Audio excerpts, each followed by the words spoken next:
What's up guys, welcome back to another episode of the QPR Career Mode. Today you will see our big game against Brentford.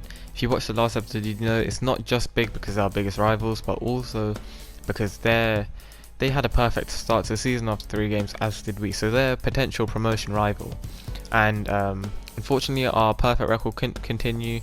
We drew at home against Charlton for our first game, and then we lost against Nottingham Forest 3-0 away. But you know, Nottingham Forest were a team who did well last season, who are strong in real life as well, so it wasn't too much of a shock. I mean, it was a shock to lose 3-0 considering we do have Ezzy who's like 78 rated, probably higher rated than all their players, but it's still early in the season, so it's not too big a deal. And it did, however, put us outside the playoff places because it was a big loss, but you know, it's only a few points. We'll get back in there, don't worry. The next game against Burnley in the Carabao Cup, wasn't expecting anything. I was expecting us to get battered there, but we won on penalties, so we got through to the next round, which was cool. Obviously, a good opportunity for the second team to play. And before the Stoke match, I looked at the team and I thought, what position do we need to improve? And I thought right back, because Kane, he's a good player, but he's not amazing. He's quite slow, and he was injured quite a lot of last season as well. And I looked at Bogle here. He's a young English left back, also plays in our division, so not only would it be strengthening our team, but it'd also be weakening a rival. So I tried to go in for him, but they wanted a lot of money for him, money that we just didn't have, like 6 mil. We can't even offer 4, or we can barely offer 4. And I was trying to haggle with them, and I did manage to get it down here to 4.9 mil. Try to up the sell-on clause a lot because I don't think we'd really sell him, and even if we do, it would be a lot more than this. But they stalled the offer and they said, yeah, we'll see in a few days. But that meant that we couldn't have him before the Stoke game, unfortunately. But hopefully Kane, you know, he's played all our games so far and at right back anyway, so it shouldn't be too big of an issue. But it would have been nice to sign him before this match. And you see, we drew again. We were dropping points constantly in the championship.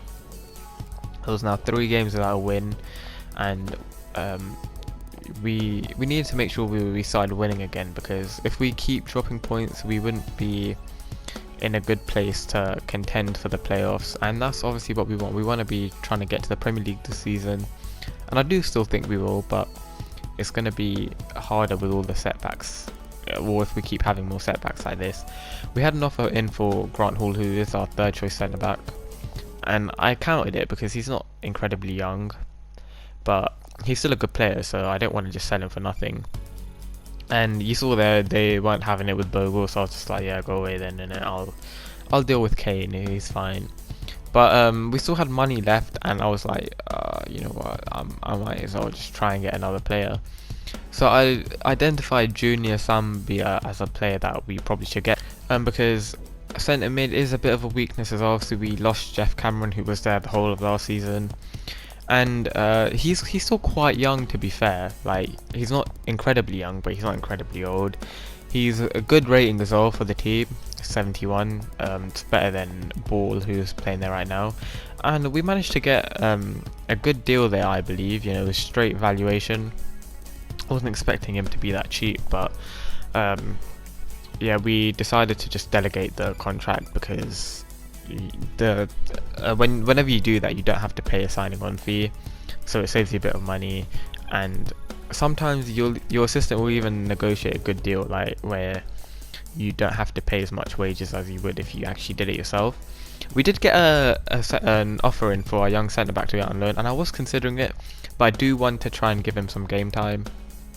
And you see there, Sambia did decide to sign, even though he did take a bit of a wage cut. He's now going to be playing alongside Scowen in that midfield, and he instantly came in and we're just unhappy. It's like someone slapped him on the head and he just didn't get it, that it was a joke or something. But you know, hopefully he'll cheer up soon. Like, he'll realise it was just a joke. But we didn't really do anything else in transfer deadline day. We had a lot of offers, especially for Chair, and we got quite a lot from Manning as well. Chair gets an offer nearly like at least one offer a week, and it's a bit ridiculous. I don't know why everyone wants him. Like, I remember last season he did get put on the transfer list, but I'm pretty sure he's off there now. I'm playing him quite a lot. He's a very good utility person to have because he can play at cam, he can play at centre mid if you want, left wing, right wing, potentially even striker if I had to. So I don't really want to sell him, and especially he's still young now. He's still growing quite a lot. Like, I believe he was 67 rated at the start. He's now 71. So there wasn't any reason for me to sell him because we're not going to be able to get anyone better, I don't think. So obviously we kept him, and we had our youth reports back. Obviously now we have a lot better scouts, so we should be getting a few good players, and we did get 2 good English players there. Unfortunately the other countries did disappoint a little bit, but yeah, hopefully they'll also start to come good with their reports. We had another draw, a 0-0 draw with Sheffield Wednesday, and that was now 4 games in the league on the bounce where we failed to win. And although we only lost one of them, it was a bit disappointing to see us not winning. And hopefully, and well, you see there, we did against Ipswich. We turned it around, we won 3-1, finally got a win. Unfortunately, there was an injury there to Scowen, and it's we're getting a lot of injuries this season, especially to a lot of starting players like Morris, who would have been our star striker this year, who would have got a lot of game time. The hometown hero. He came through the first season as Scout Future Star. He's probably one of our best players now, and he had to get an injury on like the first game of the season. It's very annoying. Scowen's going to be out for a bit as well. So it is lucky that we actually did sign Zambia, because if we had to play Ball and one of our other midfielders, I don't think that would have gone too well, because I think our next highest rate is like 64 rated, and that is not a championship level midfield. But we won again. It was a good 2-1 win there away against Bristol City, and we had the next round of the EFL Cup here against Wolves. I was obviously going to weaken the team for that, because realistically we're not going to win it, and we did drop a lot of points earlier, so we do need to focus on the league, get ourselves into a good position for promotion, at least the playoffs again.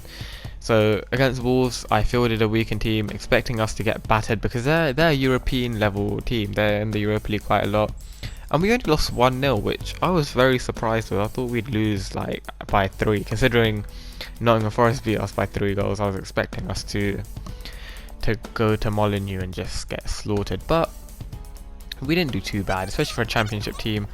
I feel like we did well. So that was good. We had obviously the press conference for the Brentford game, which is what you're going to see now. That was a team we went in with.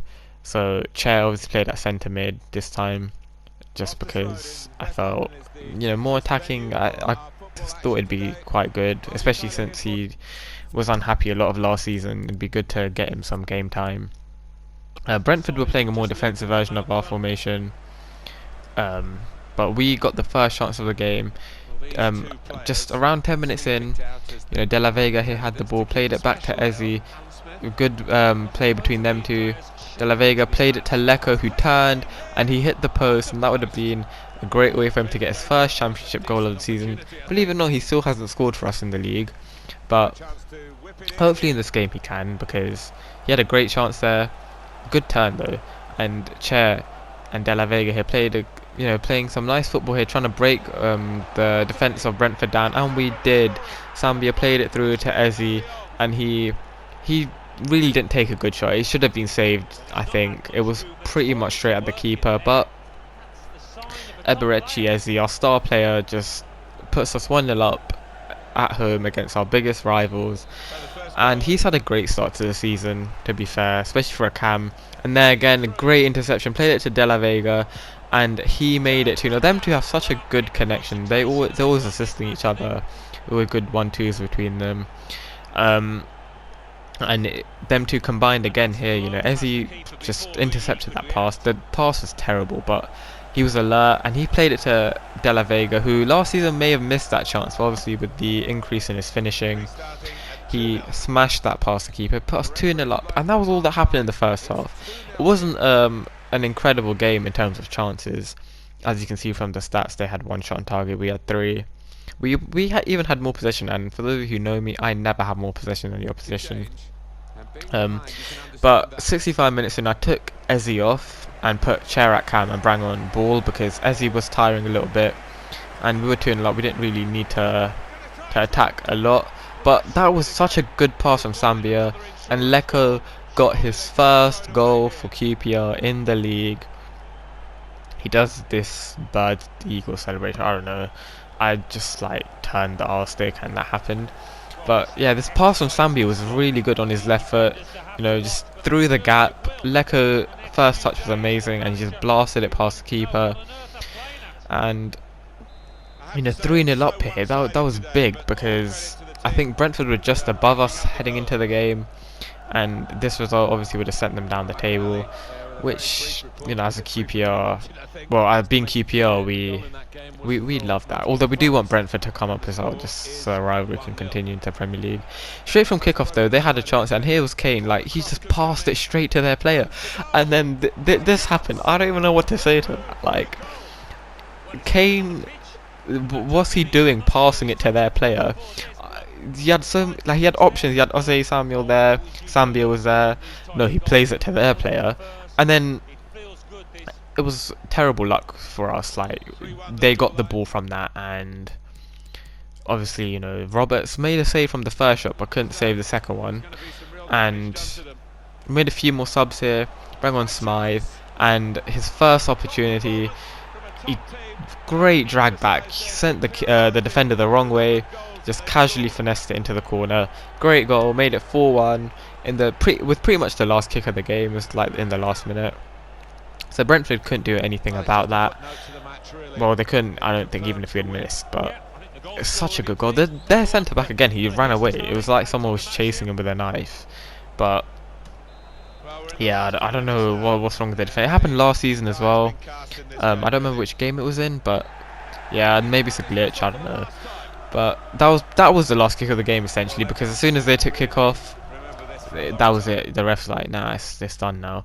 And you can see that Brentford didn't play terribly, especially in the second half. They did pull it back quite a lot because we weren't great, but we won the match, and at the end of the day, that's the important thing. Zambia, I felt, was amazing in that game. He did lose the ball a bit, but he's very quick for a centre mid. He got 2 assists, I believe, and just had an all-round good game. And obviously you can see that he's very happy with himself, happy that I played him as well.